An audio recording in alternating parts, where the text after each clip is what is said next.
Het kan rondom jou zijn. Het kan vlak voor je staan. Het kan in je klerenkast zijn. Het kan op je tafel zijn. Maar als je het niet grijpt, is het niet van jou. Bent u met mij? Ik praat over grijpend geloof. Iets kan binnen handbereik zijn. Als je het niet neemt, if je de waka go naar doro, en de eigendom voor jou. Laat me u dit zeggen. Toen de Makir Jacobus, dan had ik Petrus gevangen. Ja toch? Bent u met mij? Die gemeente begint beggy. Gaat de loes Petrus voor uit de gevangenis. Petrus waga go naar Osopede beggy. Die Petrus klopt naar Doro. Rodei Opadoro.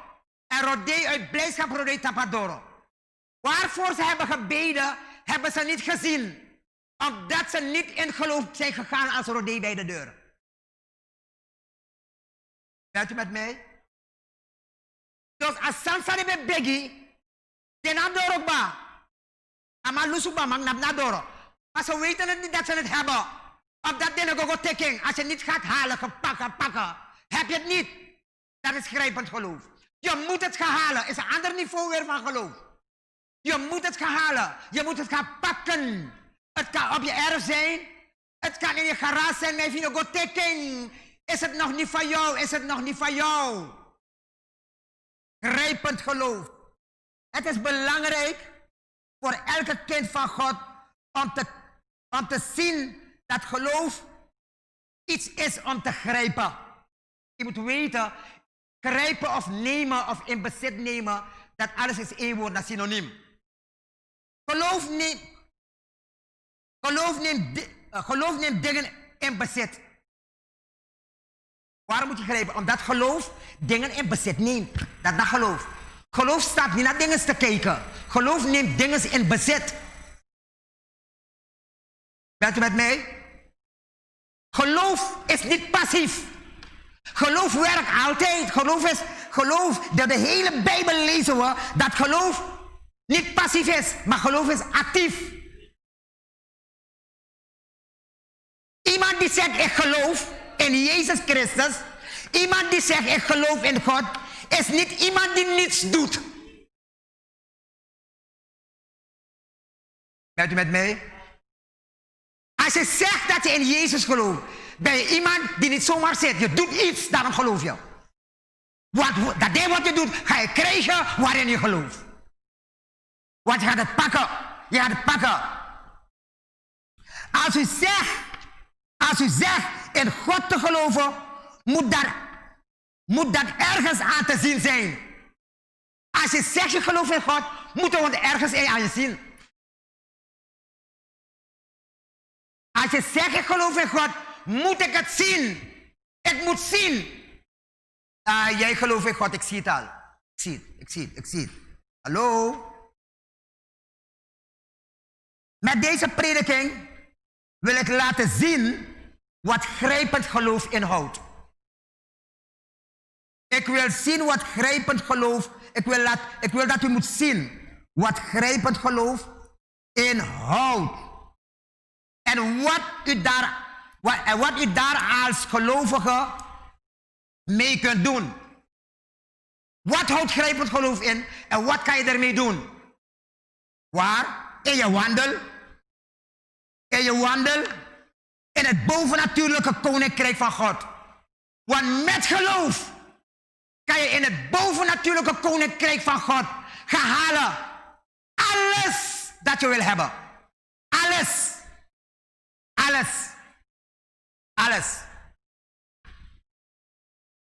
Geloof werkt in het bovennatuurlijke. En dan wordt het zichtbaar. If je hoort, Bribi, dan wordt het zichtbaar in het natuurlijke. Nog een keer. Geloof, amor biru wat geloof is in het bovennatuurlijke, in een onzichtbare wereld. En uitwerken verder in een zichtbare wereld. Hallo? Oké, ik ga een paar heel makkelijke kleine voorbeelden doen. Voorbeelden die je al kent. een paar geloofsuitspraken die jij elke dag doet. Dezelfde geloofsuitspraken die je elke dag doet, dat ga ik nu nemen. Dan ga ik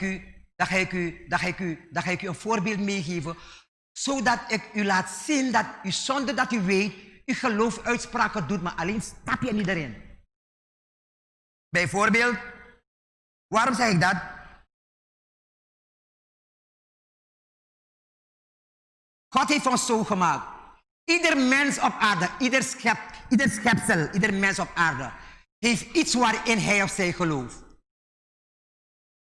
Zo heeft God de mens gemaakt. Je hebt iets waarin je gelooft. En ieder mens, de schepper heeft u zo gemaakt. Want als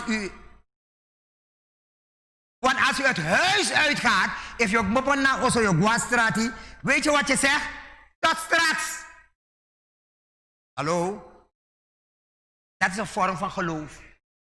Want je weet niet dat je straks terug gaat komen, maar jij zegt zelf, tot straks. Hallo? Je zegt het. En je werkt ernaar dat je straks weer thuis komt. Ik breng u ergens. Als u gaat slapen, zeg u wel te rusten. En dat is ook een vorm van geloof. Wel te rusten. Hoe weet u of u een goede nachtrust gaat hebben of niet? Hoe weet u dat? Door geloof. Die dingen die je gebruikt, ga ik gebruiken. Maar want make je begrijp. Als u iemand groet, dan zeg u, goedendag. Maar je hebt vast maar wiki. Je hebt zo'n pijn als maar abi. Je hebt zo'n moeite als maar abi. Je hebt zo'n gesteldheid vast maar. Wat zeg je? Door geloof. Goedendag. Geloof. Waarom zeg je dat? Je wil dat het goed gaat met je. Je spreekt. In geloof gaat het goed met je. Hallo? Want dat wens je iemand toe. U weet niet of ze een goede dag hebben gehad, maar u wens die persoon toe. Maar om jouw uitspraak kan ik kijken cyclus. En dit zijn geloofsuitspraken. Dat komt omdat de schepper alle mensen geschapen heeft. En hij is een God van geloof. De God die we dienen is een God van geloof. Daarom wil hij dat wij moeten geloven. Jezus is een God van geloof. Daarom wil Jezus hebben dat al zijn kinderen moeten geloven in hem en dan in de rest. God is een bovennatuurlijke geloofswezen. Nog een keer. God is een bovennatuurlijke geloofswezen. Geloof is actie. En God slaapt niet eenmaal 24 uur. Hij is altijd in actie. Daarom moet jouw geloof actie zijn. Hij sluimert nog slaap, zegt de psalmist. God werkt altijd. Hij heeft geen dag, hij heeft geen nacht. We lezen wel in de Bijbel, in 2 Korinthe 4 vers 13 lezen wij. Want ik weet dat ik nog aan tekst zitten.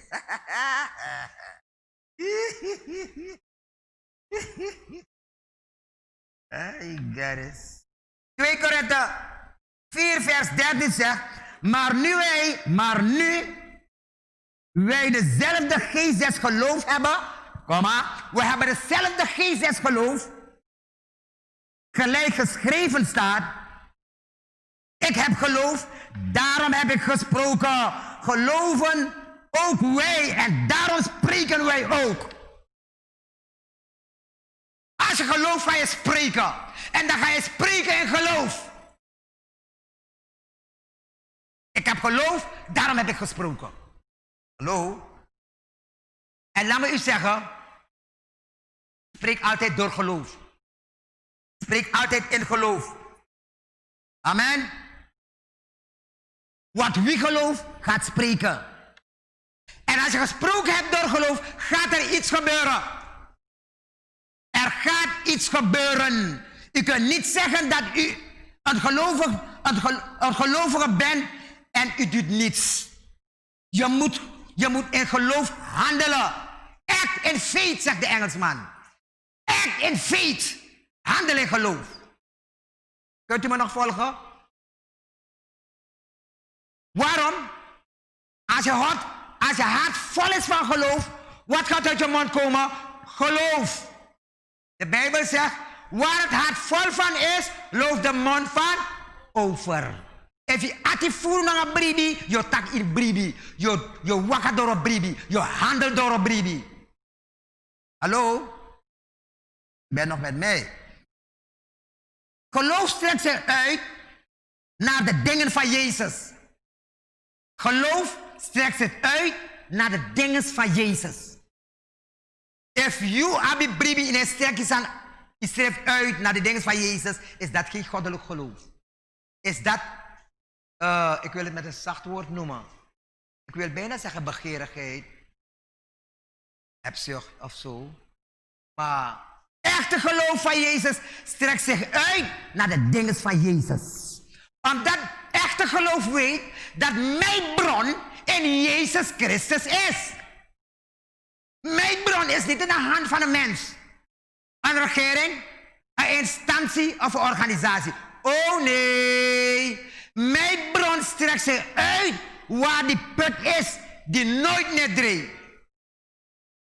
Die put van mij, Jezus, die nedreigt, daar is mijn bron. Wat wil ik u zeggen? Bijbelse geloof betekent, dit kan je letterlijk opschrijven.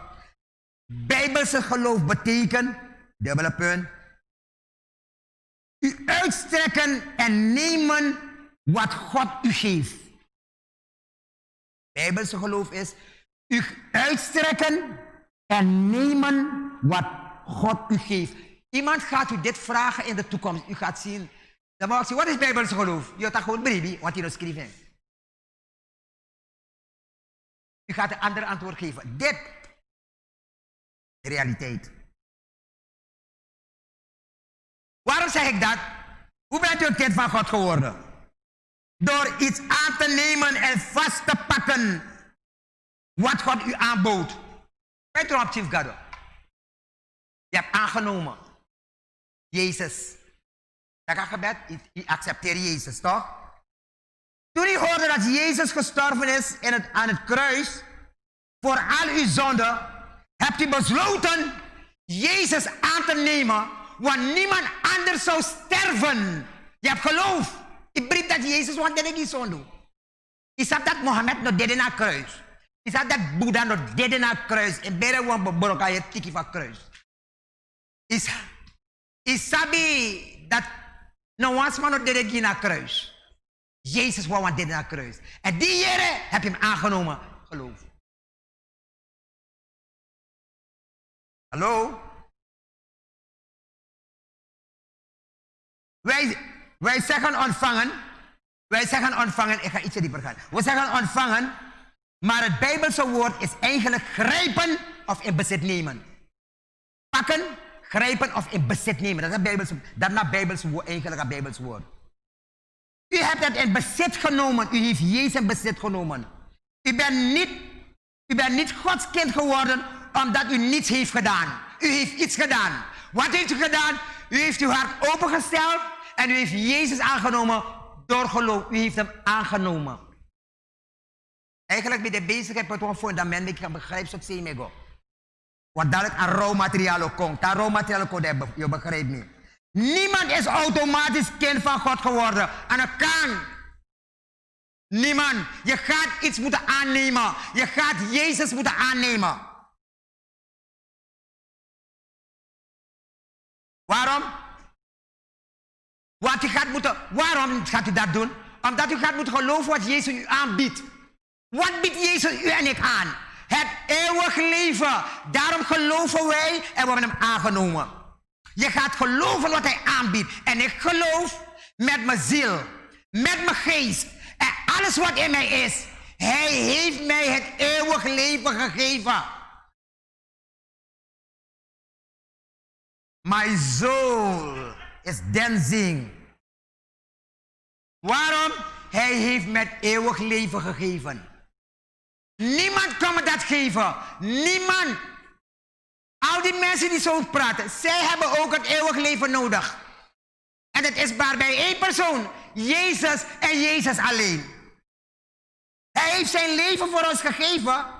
En hij heeft gezegd, hij heeft zijn leven voor ons gegeven. En we hebben gezegd, dank u wel, Heer Jezus. Ik accepteer u. Zo wordt u een kind van God. Als u eenmaal kind van God bent geworden, moet u zich leren uitstrekken naar alles wat hij bereid heeft om u te geven. U heeft het woord al gehoord. Het is een Griekse woord. Schrijf het op, dan ga ik erover praten. Lambano. Lambano. Lambano. L-A-M-B-A-N-O. Lambano. Dan wil ik met u gaan, omdat het moet ook over een woord is, dan wil ik met u gaan met Handelingen 1, naar Handelingen 1 vers 8. In Handelingen 1 vers 8 staat geschreven, maar gij zult kracht ontvangen. Onthoud dit woord, ontvangen. Dit woord moet je even vastpakken, houden. Ik ga doorlezen, maar onthoud dit woord, want ik kom op dit woord terug. Maar gij zult kracht ontvangen wanneer de Heilige Geest over u komt. En gij zult mij getuige zijn te Jeruzalem en in de gehele Judea, Samaria en het uiterste der aarde. Het woord ontvangen, luister goed wat ik zeg. Het woord ontvangen hier is het Griekse woord van lambano. Ontvangen betekent in het Grieks lambano. En het betekent grijpen.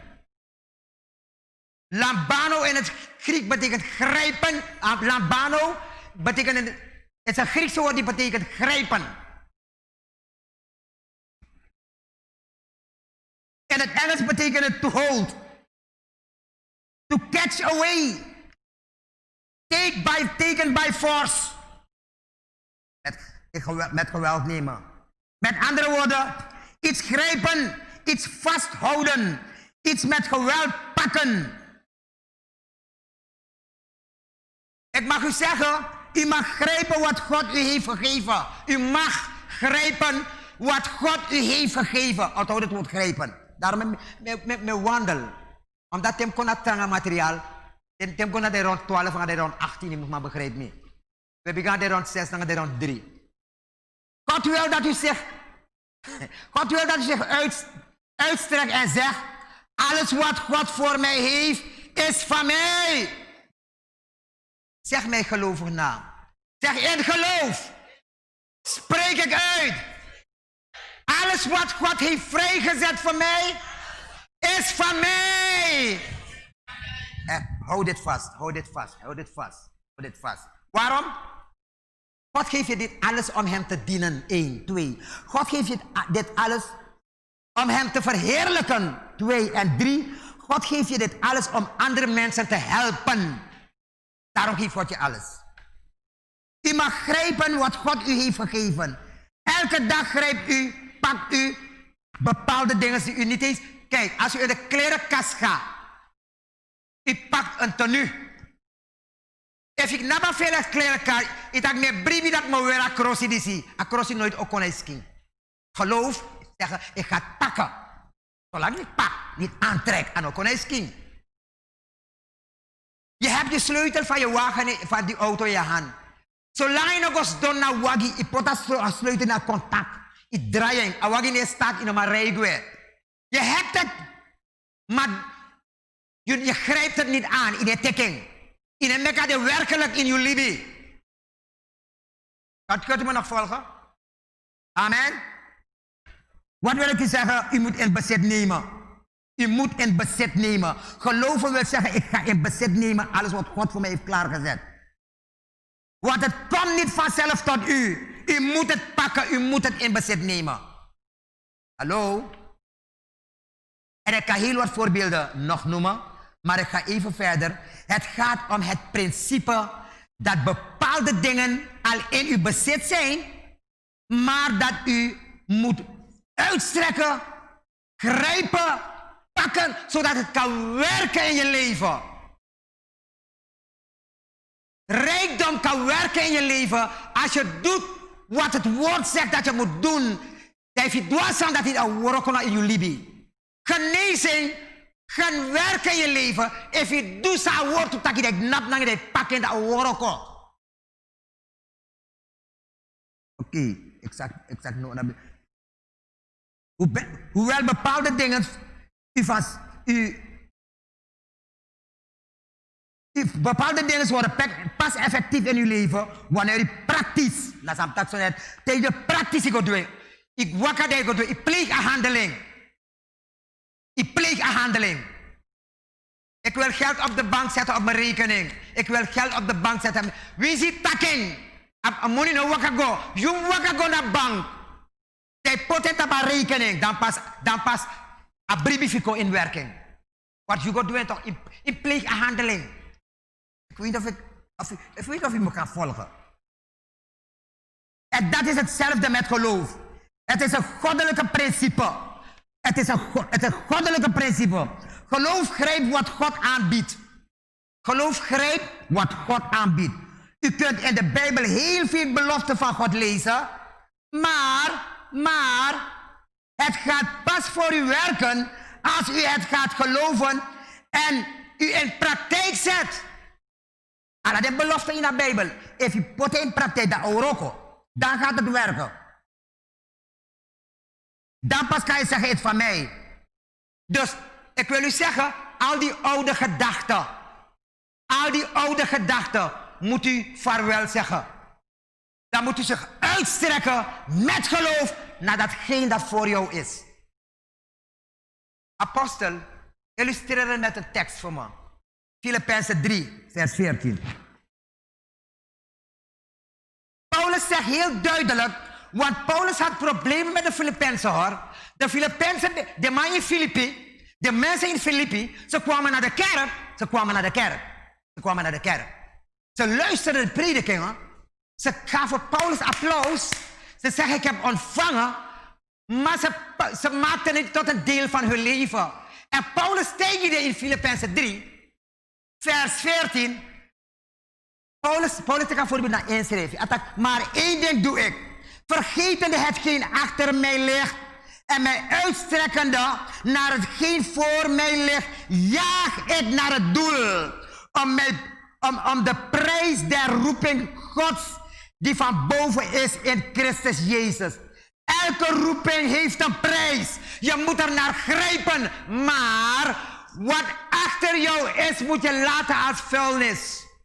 Zodra je tegen jugu jaga, voor mee, je belemmer, je gaat blokkeren wat je in geloof moet krijgen. Je gaat het blokkeren. Met het afval dat je hebt meegenomen van je verleden. Ik noem je verleden afval, omdat het niets gaat doen voor je toekomst. Je verleden kunnen nog zo pijnlijk zijn voor jou. Je verleden kunnen nog zo lelijk zijn voor jou.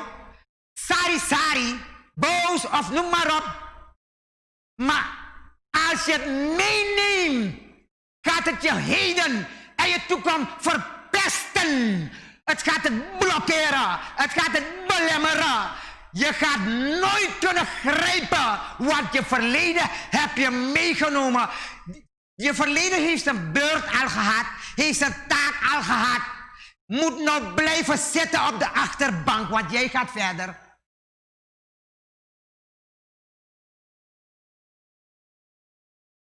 Het is goed. Eigenlijk laat Paulus hier zien dat hij met zijn tanden ergens in gebeten. In geloof had bed geloof voor. Paulus had me horen aan een wang. Bij bed hoort in de Paulus heeft in iets gebeten dat ze geloof noemen. Dat doet hij. Hij heeft erin gebeten. Want hij zegt, ik laat het niet los. Want ik weet wat ze met me gedaan in het verleden, vergeet ik. Ze hebben me opgesloten. Ze hebben me vervolgd. Ze hebben dit gedaan met me. Ze hebben dat gedaan met me. Na een maandje hebben ze gevolgd. Paulus voor de stadsmuren buiten aan stad, want de mabokering. Paulus zegt, maar ik neem het niet mee. Anders ga ik mijn doel niet bereiken. U moet het niet meenemen, anders gaat u het doel niet bereiken. Neem uw verleden niet mee. En wat zal dit doen aan jou? Neem uw verleden niet mee. En wat zal Die veracht je, die tikkelijk wat doe je. Die mishandel je. U weet wat door u bent gegaan in het verleden. U weet wat ze met u hebben gedaan. U weet van de pest je. U weet van de hebben investeerd naar in u. Je was eigenlijk een verloren schaap voor hen. Maar ik mag u zeggen, u moet het niet meenemen. Het is al gebeurd. Het is een gepasseerd station. Uw verleden moet je daar laten. Anders gaat wat het mooie, door geloof wat je moet krijgen van God, ga je verpesten. Door pijn mee te nemen. Je gaat pijn meenemen. En pijn met het mooie dat God je gaat geven, komen niet bij elkaar. Je nog gaat ik bita. Want na bita sananga je bita. De sago da gado ji sukuru. Pot sukuru nen bita. Gado no dwa santo. No dwa santo. Gado no dwa santo. Wat wij verstaan met taki. Om bita sanip sanga you. Sanip sanga you dat be hernet je kreeg. De wachare go dape. De gado wagi. Doorbrak overwin. Pero wachari goni. Garo wachari gona. Yes wachari gona in rofogia. De wagangen dape. Are you mad?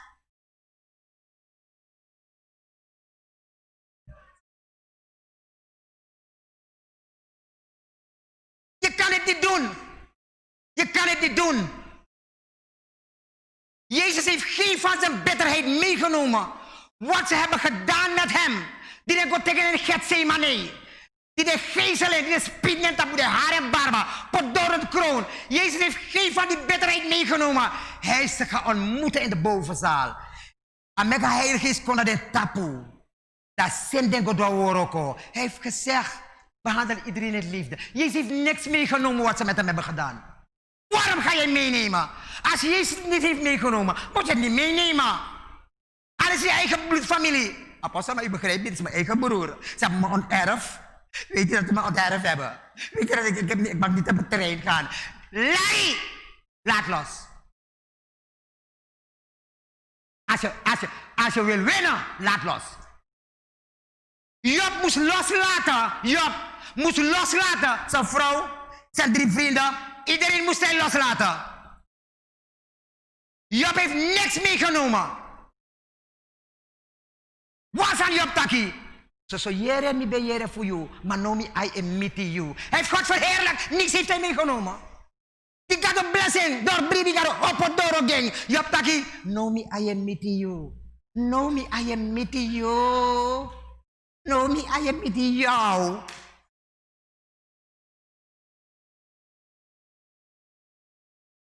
Bent u met mij? We moeten, ik blijf even beuken op dit ding. Want wij zijn zo gevoelig. Als we Jezus hebben aangenomen. We zijn zo gevoelig. Onze zenuwen werken. Gevoelige zenuwen snaren werken 2, 3, 4, 5 maal. Toen op een bekend, dan ben je ook. Maar toen kwam bekend, de woroko. Ja, maar zuster Conchita heeft me echt niet gegroet toen ik binnen ben gekomen. Ze heeft naar me gekeken, ze is langsgelopen. Ze heeft iets met me. Waarom neem je het mee? Als zuster Conchita niet heeft gegroet, dan groet jij zuster Conchita. Dan moet jij het voorbeeld zijn, toch? Als je iets wil hebben, moet jij het voorbeeld zijn. Ik ga even door, hoor. Eigenlijk wilde ik nog hier blijven, maar het is belangrijk om dit te weten. We moeten niets meenemen. Dat nou een zware belemmering, hoor. Is een zware belemmering om mee te nemen. Ja, wat die mensen met mij hebben gedaan. Als u in mijn plaats was, ik was niet in jouw plaats, ik was in mijn eigen plaats. En ik weet wat er ook met mij gebeurd is. Maar ik heb het gelaten. Waarom moet ik in jouw plaats gaan als ik mijn eigen plaats heb?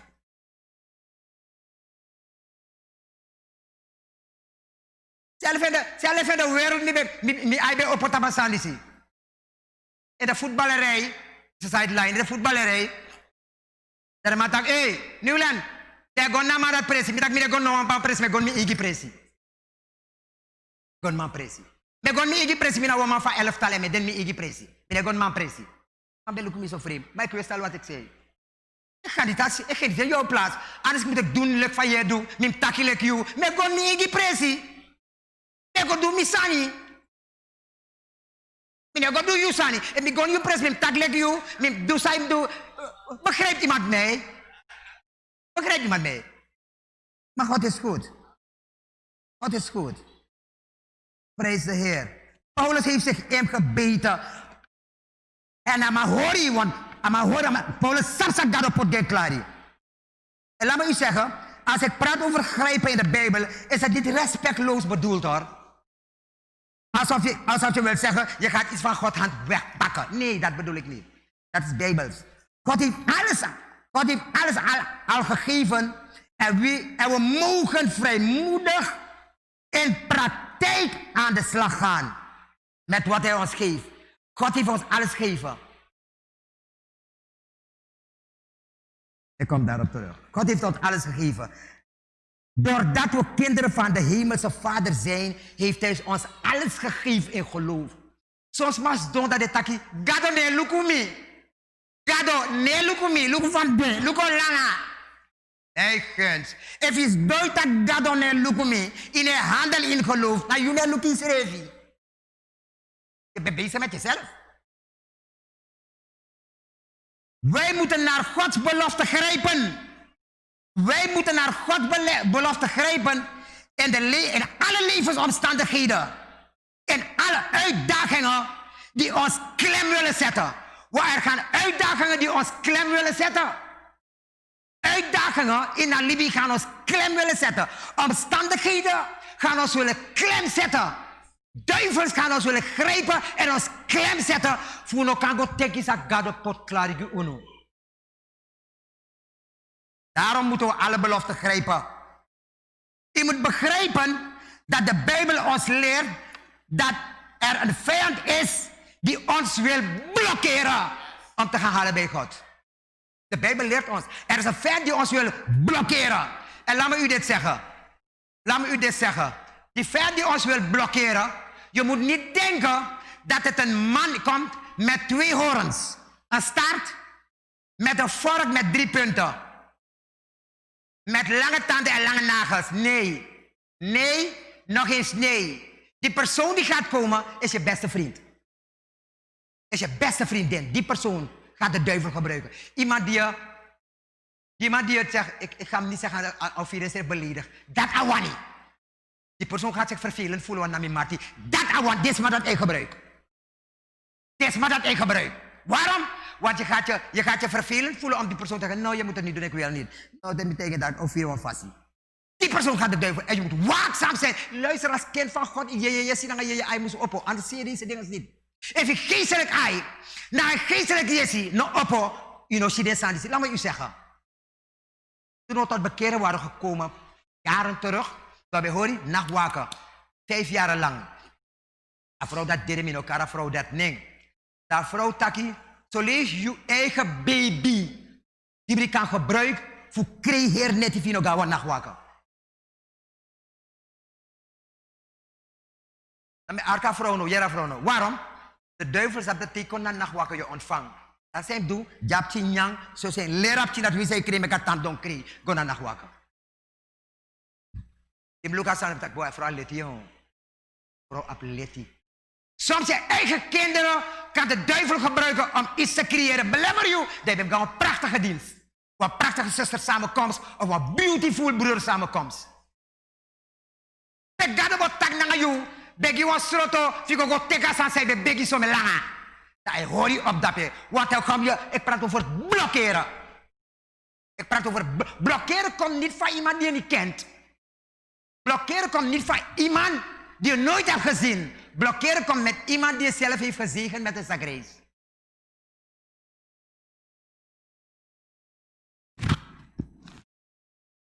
Want dat die persoon iets goeds voor je doet, voor een moment, is een goddelijke ingeving, is goed. Want Petrus, bij Kisa openbaring, en zei Jezus stijging, vlees en bloed hebben je dit niet geopenbaard. En jij bent dat toch? Na die pijn hemel die openbaring die zie. Afhouden een moment, zei Peter taki. Dit verhoede, dat zei je belemmer niet, of de gona kruis, als hij sam kon doen. Ga weg van mij, Satan. Als hij het moment dat hij magia sa kan lezen. Als hij het moment dat we de moed kan koin als madati, en als madat kan tegen verkeerd zijn. Dat met je Jessie, Psalm 92. Je geestelijke ogen en je geestelijke oren moeten eenmaal 24 open zijn. Ondanks je slaap. Dat moet je gebed zijn. Terwijl je slaapt, moet ze open zijn. Dat moet je gebed zijn. Want in jere in je sribi. In shi in je drink. Zaba mensen mas don dat er de vergiti mante de vergiti. Waarom? Je no poti droom weer onder broeder van Jezus. Je gaat don sirip gewoon. Je drink die bij koi fura heer drink weer. Ja nou waar Jozef je onthouding. Of wat Daniel. Daarom moeten de gelovigen grijpen. De gelovigen moedig moeten grijpen naar het woord van God. Het woord van God is onze sleutel en onze leidraad. Daarom zegt Jacobus, in Jacobus 4 vers 7, zegt Jacobus, onderwerp u aan God, maar bied weerstand tegen aan de duivel en hij zal van u vlieden. Want als je dat niet doet, belemmeren en blokkeren zijn zijn hoofdwerktuigen.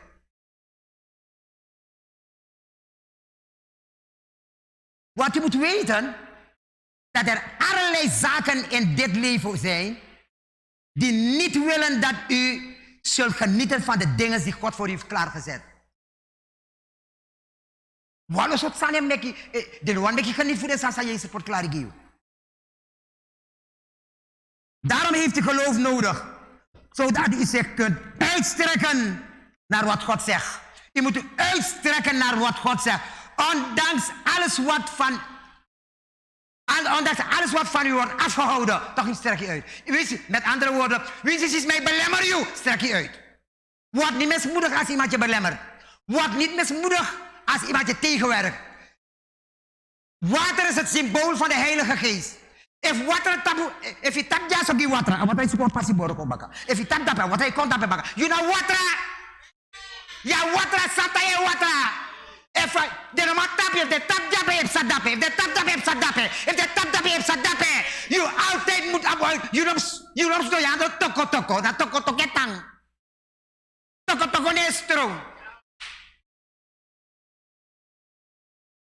Ala sei.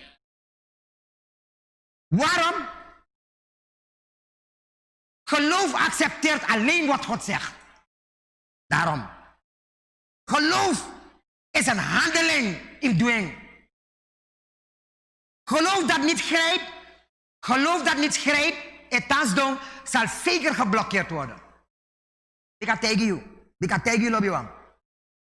Als mensen dit soms, en als mensen die blokkade ondervinden, weet je wat ze zeggen? Zij gauw geneigd om God de schuld te geven, Jezus schuld te geven. Maar ze weten niet dat ze geblokkeerd worden, dat ze belemmerd worden, dan gaan ze Jezus schuld geven. Maar je moet Jezus niet de schuld geven. Je moet kijken, wie is met je bezig? Wie is met je bezig? Wie? Maar de vraag is, als mensen het goed hebben, als ze het goed hebben gepakt, hebben ze het goed begrepen. U moet dit goed begrepen. Ik wil u vragen met de barmhartigheid van Jezus. Laat dit geen mooie prediking zijn. U moet het begrijpen. Dan pas is het mooi. U moet ermee werken. Dan pas is het mooi. Het is mooi wanneer ik verandering zie.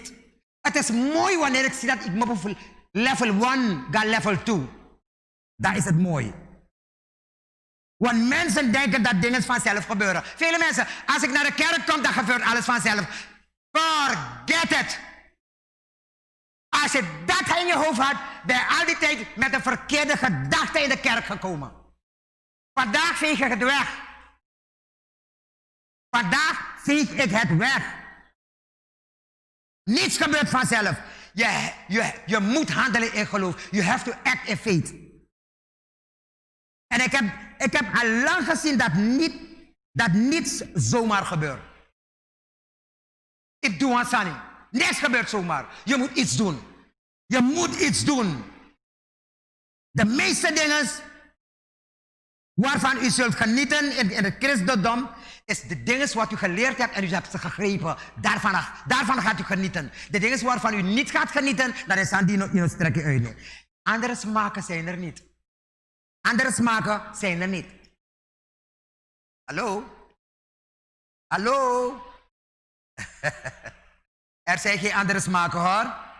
Het smaken die er zijn. Zal je sterk uitgaan nadat Jezus zegt you. Want er smaakt nog dit. Want als u wil dat uw kinderen gered worden, zult u moeten zeggen: God, u heeft beloofd in uw woord. Mijn kinderen zullen tot bekering komen, zullen gered worden. En ik geloof dat ze Jezus Christus zullen leren kennen. Je moet het zeggen en daarmee handelen met gebed.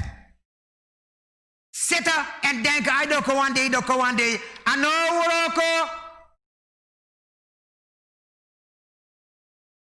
Als u een gelukkig huwelijk wilt hebben, zult u ernaar moeten grijpen en zeggen: God, u heeft ons een gelukkig huwelijk beloofd. Ik verwacht dat mijn partner en ik in u verder zullen groeien in Christus.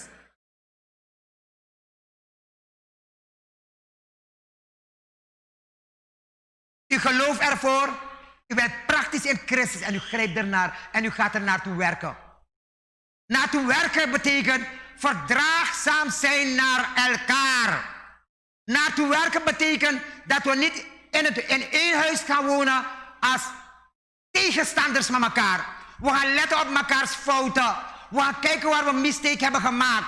Dat is als tegenstanders in een huis met elkaar wonen. Dat wil zeggen, jullie wonen in het huis, maar jullie zijn als los zand aan elkaar verbonden. Los zand. Dat wil Jezus niet. Dat wil Jezus niet.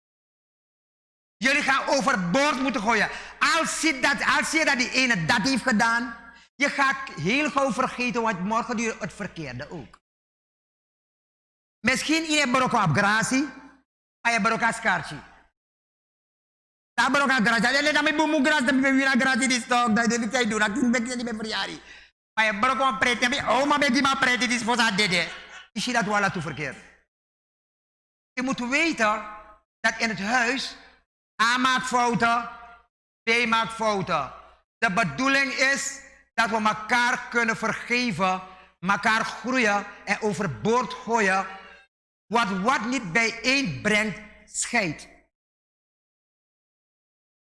Ik heb nooit een huwelijk foutloos gehoord, gezien of gelezen. Nooit. Schrijf je naar koninklijk huis. Probleem binden. Maar dat is een hoofdstuk apart. Halleluja. Halleluja. Als u financiële moeilijkheden, als u zit in financiële moeilijkheden,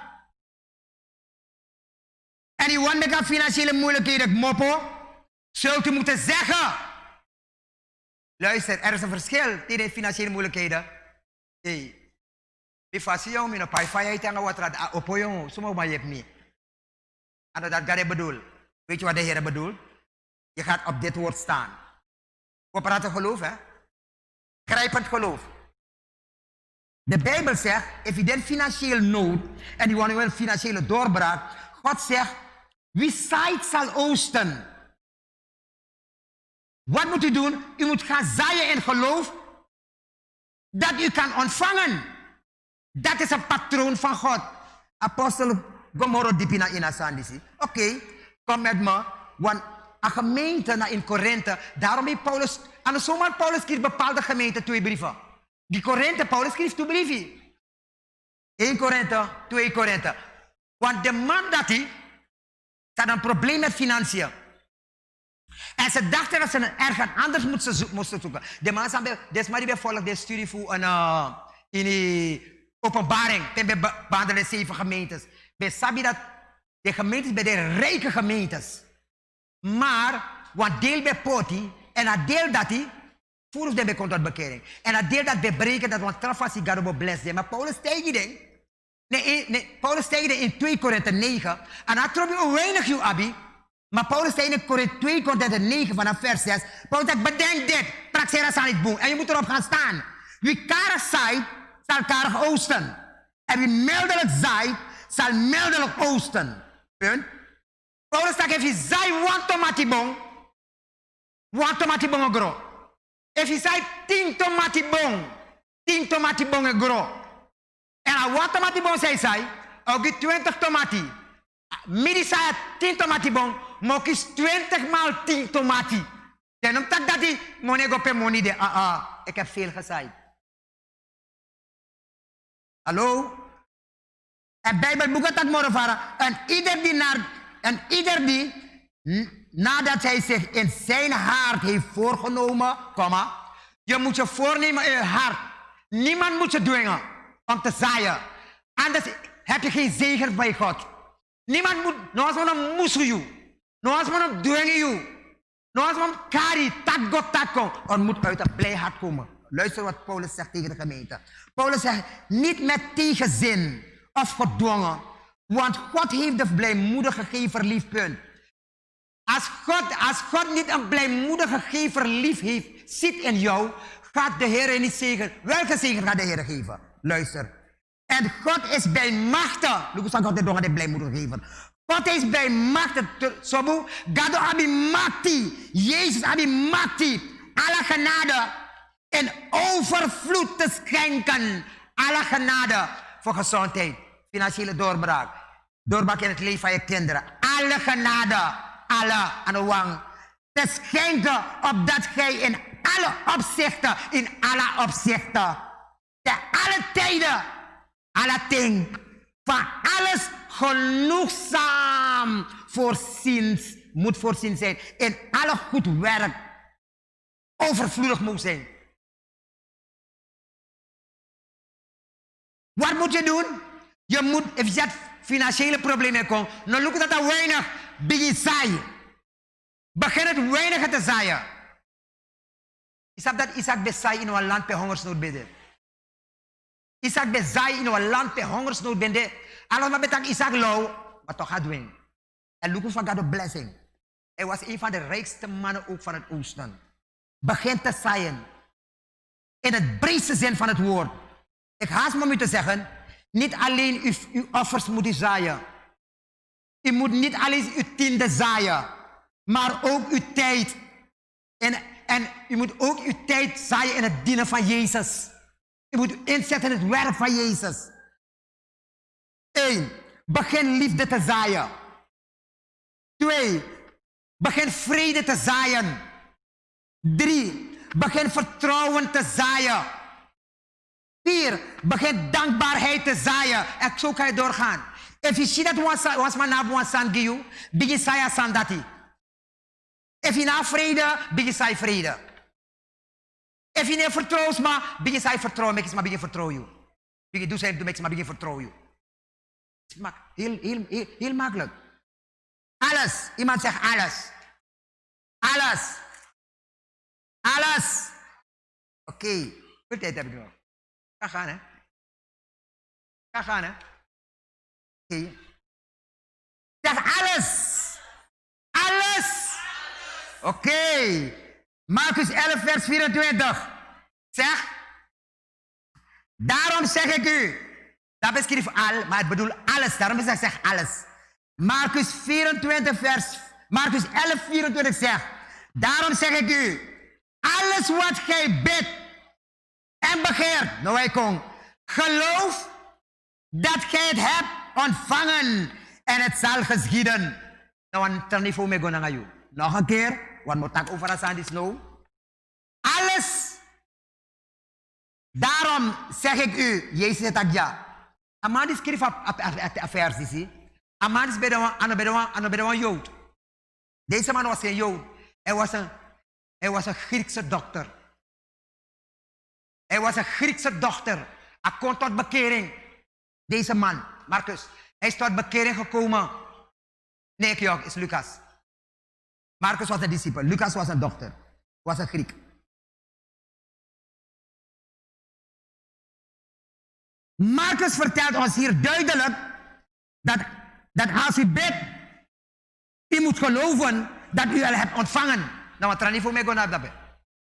Als u bidt, u denkt dat bij mij beg ik bij haar, maar ik Lucas op sta. Ik geloof niet. Ik geloof niet dat u het hebt ontvangen. Marcus zegt, als u bidt, moet u geloven dat u het hebt ontvangen. If je beg in bribi, dat je temik babegi, temate temik babegi, Met brief dat alles aan biggie. Gaat het tekenen een gouden schaal en ik ga in vervulling. En heer die me, sweetie. Heer die me, sweetie. U zult het dus pas krijgen, zegt Marcus, als u gelooft dat u het hebt ontvangen. Marcus zegt niet,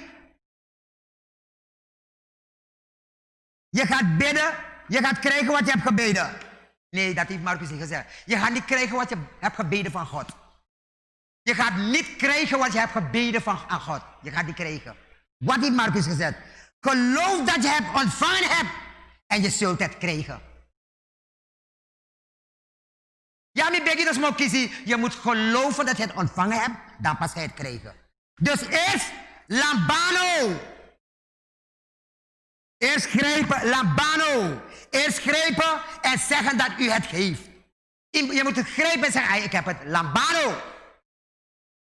Dat is geen jongensnaam hoor. Wat u moet ook doen, u moet anders gaan praten. We moeten anders gaan praten. En je moet zeggen tegen jezelf, ik heb het gevraagd en ik heb het ontvangen. Je moet anders gaan praten. Als iemand je zegt, maar ik heb gevraagd en ik heb het ontvangen. Je moet positief beleid en je moet doen alsof je het hebt gehad. Ik ga verder. Ondanks dat ik het nog niet zie, neem ik het in bezit. Want geloof is actie. Minocheete, maar met teken dat mi abekaba. Ik heb gebeden voor hulp. Wat moet ik doen? Ik dank God dat ik hulp heb gehad. Heer, ik dank u wel voor deze hulp. Heer, ik dank u. God gaat niet blijven zitten op de troon. God ziet dat, ik heb thans doen dat mino de wan Jezus voor bribi. God staat op, King. Ataka kissing ba, sorry dat ik kissing. En dan zomaar gado biggie. Hallo? Grijpen in geloof. Hallo?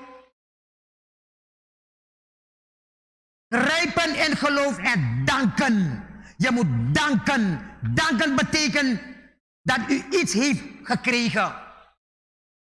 Danken betekent, je hebt het al gekregen. Adenna onzichtbare wil. Amus koite maar je brief dat ik zeg maar. Want je is sheikong. Want normaal, pas als je iets hebt gekregen, ga je bedanken. Bij Wiki was maar even, laat het kwartje even vallen. Pas als je iets hebt gekregen, ga je bedanken worden. Want bij praktijk sama zit taki.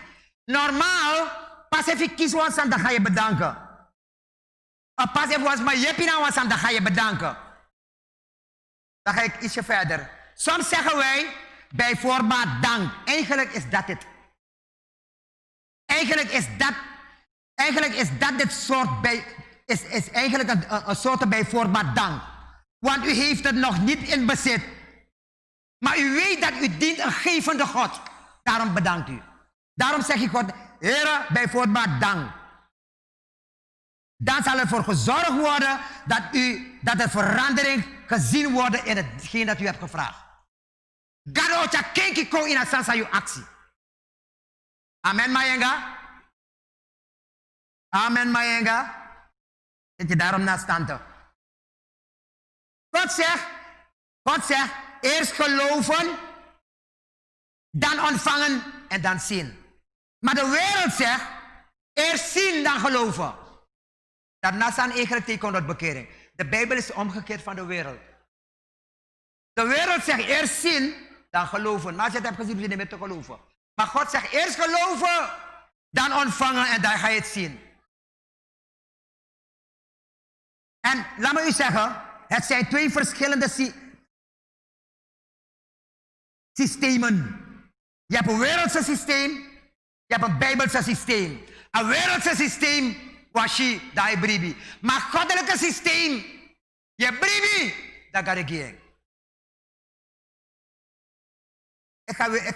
Kom even weer met me naar Marcus 11. Ik wil even praten nog een beetje over Marcus 11. Marcus 11 is het systeem dat God in actie brengt.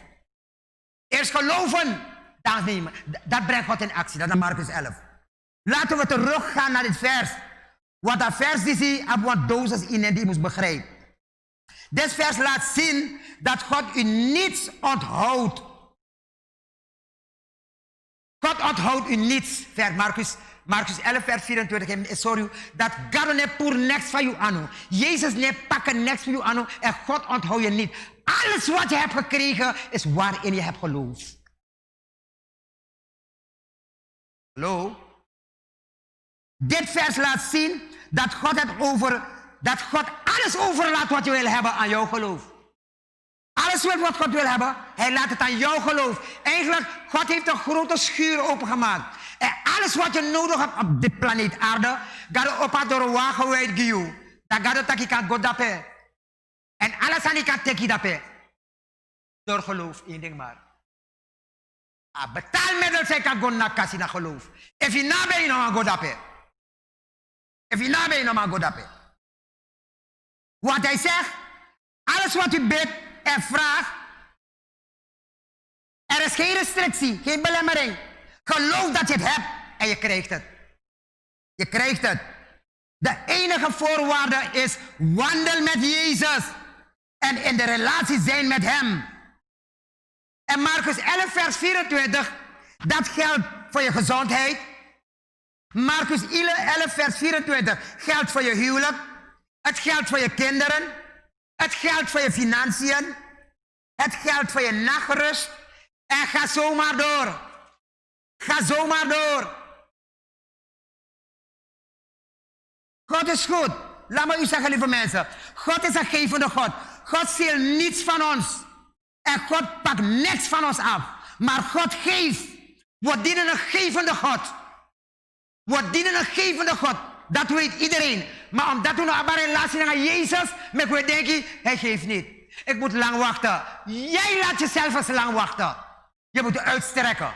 Je moet je uitstrekken. Dat zegt hij. Je moet je uitstrekken. En dat geldt voor alles. God laat het aan uw geloof over. De Heer Jezus gooit een deur voor je wagenwijd open, van Taki. Jij moet gaan met 1 muntstuk. En een muntstuk, symbolisch muntstuk, ja. En een muntstuk dat naar jouw geloof. Alles waarvoor u bidt en vraagt, geloof dat u het hebt ontvangen. En u zult het krijgen, dat zegt oom Marcus. God steelt niets van ons. En hij pakt niets van ons af. Maar God geeft. Ja, apostel. Kijk Job. In Job 1 vers 21b. Job heeft zelf gezegd. De Heere heeft gegeven. De Heere heeft genomen. God heeft niks van Job afgepakt. Het is de duivel heeft van Job afgepakt. Maar God niet. God heeft niets van Job afgepakt. De duivel heeft van Job afgepakt. In het Nieuwe Testament. Je moet nou goed luisteren naar me. In het Nieuwe Testament heeft God geblokkeerd de duivel die alles van Job heeft afgepakt. Hoe heeft God het geblokkeerd? Want God heeft Jezus Christus gestuurd naar het kruis om de duivel te verslaan. En de duivel heeft voor ons gezegd, het is volbracht, Azari. Zij doen aan Job, doen aan dit van het Nieuwe Testament. Hallo? Zij doen aan Job, doen aan een wolfdeel van het Nieuwe Testament. Ik blokkeer het. Hoe heb ik het geblokkeerd? Door Jezus te sterven voor hun. En allen die Jezus hebben aangenomen, je blokkeren naar één ding. Als je niet denkt, dan is het op haar dorp. Maar je blokkeren naar haar broer van Jezus. God heeft ons in Jezus Christus alles gegeven. Alles. Dat kunnen we lezen in Romeinen 8 vers 32. Daar staat, Romeinen 8 vers 32. Hoe zal hij, Jezus, die zelf zijn eigen zoon, Jezus Christus heeft gespaard, maar voor ons allen overgegeven heeft, ons met hem ook niet alle dingen schenken. Alle dingen schenken. Niet sommige dingen. Niet bepaalde dingen. Niet de belangrijkste dingen. Niet onbelangrijkste dingen. Maar alles betekent alle dingen. Schenkt hij ons. At de mondi pour alles aan voor Job. Volgens mij dat ik naar pour naar Job aan. God heeft het niet gedaan. God is een gevende God. Dus de theorie rondom het verhaal van Job, dat de Heere Job heeft arm gemaakt, het moet van de baan gaan. bij u. U moet het weer spreken, want de duivel heeft het gedaan. Wat dienen een God? De Heer heeft gegeven, de Heer heeft genomen. De duivel heeft het genomen. Waarom zeg ik u dat? Hij heeft gezorgd dat God u heeft beschermd door hem te blokkeren om van u te komen halen. Want hij heeft u macht gegeven. Apostel, waarom zegt u dat? In Lucas 10 vers 19 zegt de Bijbel, zie, ik heb u macht gegeven. Job had dit ding niet. Job had geen macht om over slangen en schorpioenen te treden en tegen de hele legermacht van de vijand. Daarom heeft hij Job aangevallen. Maar God heeft ons die macht gegeven, waardoor hij ook op die blokkeert. Hallo? Kijk, we hebben Bijbelse inzichten nodig. We hebben Bijbelse inzichten nodig. Job kon dit niet zeggen, maar wij kunnen het zeggen. Hij heeft me macht gegeven, maar Job kan het niet zeggen. Hallo? Wij kunnen zeggen, groter is hij die in mij is, want de Heilige Geest is in ons. Het tempel van Satan. Job kon het niet zeggen. Job had het niet. Wat wij hebben, had Job niet. Wij kunnen zeggen, de Heilige Geest woont in mij. Job kon het niet zeggen. Ik ga ergens met u. Job kon het niet zeggen. Hallo? U kunt nu zeggen, ik heb macht gekregen over de gehele legermacht van de vijand. Maar Job kon dat niet zeggen. Want Job had de Heilige Geest niet. Job had die macht niet. Heel wat christenen zitten met Job nog in hun maag. Heel wat christenen.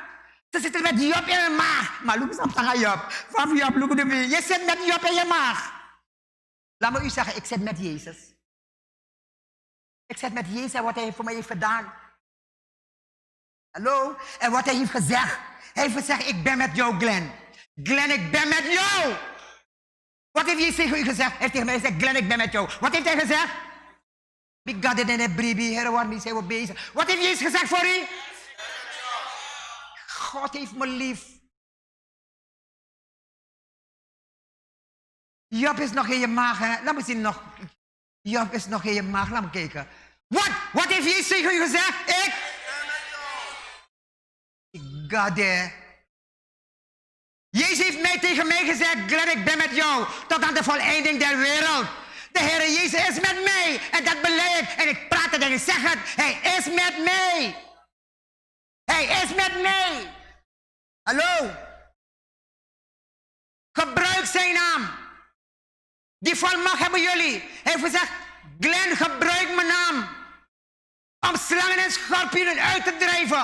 Om demonen uit te drijven. Gebruik mijn naam om voorspoed te breken in je leven. Gebruik mijn naam om te bidden voor mensen. Voor bidden voor het volk. Gebruik mijn naam, Glenn.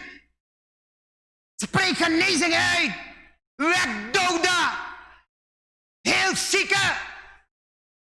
Gebruik mijn naam. Dat zeg jij ook tegen u. Gebruik mijn naam. Wat heeft hij u gezegd? Nog een keer. God is goed. Ik wil dat het moet gaan zitten. Het moet gaan zitten. Het moet gaan zitten. De Heer Jezus zegt, in zijn naam zullen wij boze geesten uitdrijven. In zijn naam. In geen enkele andere naam. In zijn naam. De Heer, wat de Heer Jezus u heeft gegeven in Marcus 16, vers 17 en 18, heeft hij aan niemand in het Oude Testament gegeven. Alleen de Nieuwe Testament christenen hebben dat gehad. Alleen de Nieuwe Testament christenen hebben gehad. Wat staat geschreven in Marcus 16, vers 17? Als tekenen zullen deze dingen de gelovigen volgen. Nee. Als tekenen zullen deze dingen de leiders en de voorgangers volgen.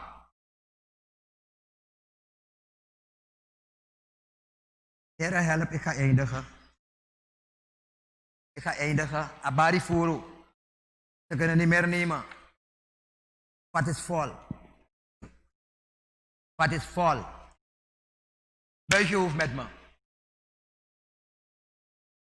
De vat is vol. En het bekat je stroom overal over morzo.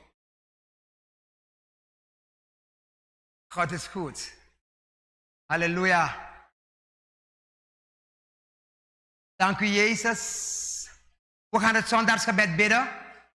U daar thuis, kijkers. We gaan het zondagsgebed bidden. Buig je hoofd met mij.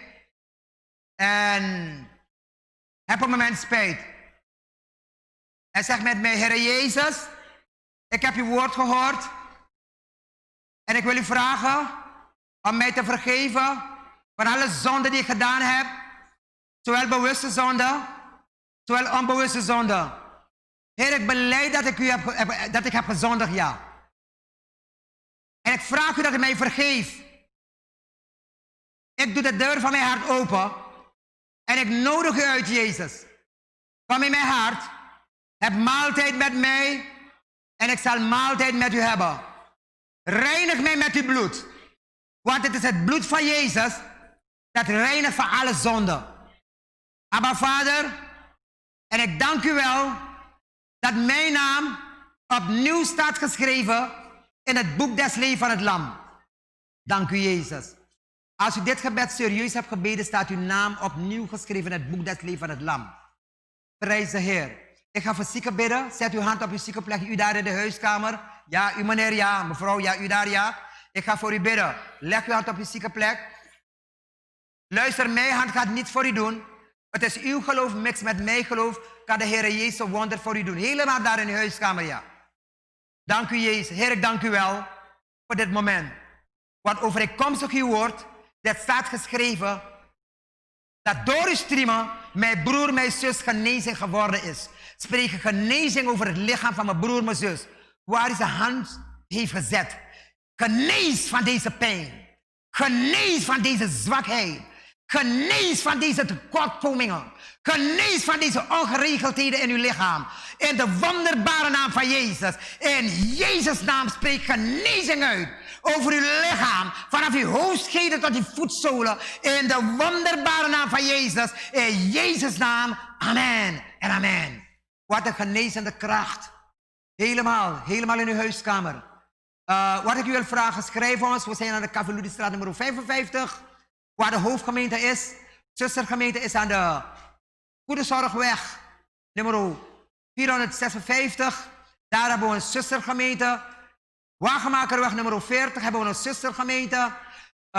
Figuurstraat nummer 3 hebben we een zustergemeente. Paranam La Vigilancia hebben we een zustergemeente. We hebben ook een zustergemeente aan de Helena Christina. We hebben een zustergemeente. De One Peopleweg. Ook Mongo hebben een zustergemeente. Lombay hebben een zustergemeente. En we vragen u, if u in dat buurt hebt, bezoek deze gemeentes. AUB. We gaan afscheid van u nemen. We nemen geen afscheid van Jezus, zo de Heer wil. Tot de volgende keer. Bye bye. Love you. Ha ha ha.